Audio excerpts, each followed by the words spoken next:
बातें अखियन के सुअन के बरुए ये जान, बातें अखियन के सुअन के बरुए ये जान, न त कजरा के कीमत ही का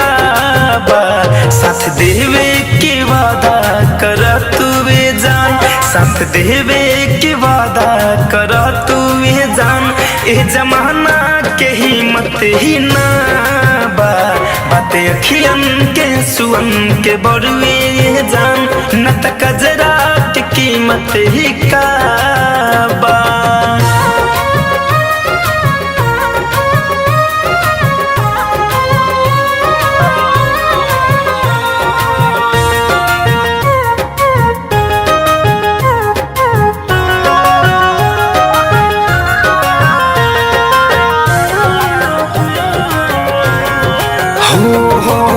कितनो सितम होई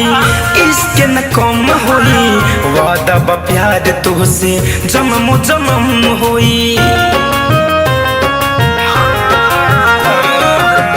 कितनो सितम होई इसके न कम होई, वादा बा प्यार तुझसे जन्म जन्म होई।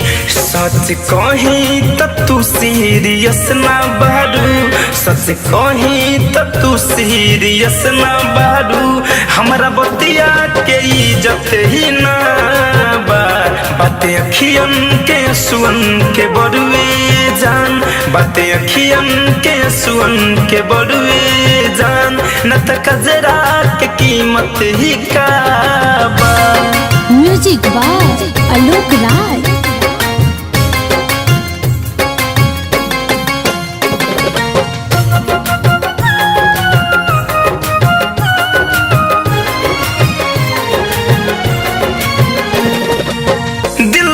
केहू के चले जो रहो, लोर बहा के मन के करना थो रहो, दिल पर न केहू के चले जो रहो, लोर बहा के मन के करना थो रहो। आलू को धनंजय सुमिते खातिर, आदित्य धनंजय सुमिते खातिर,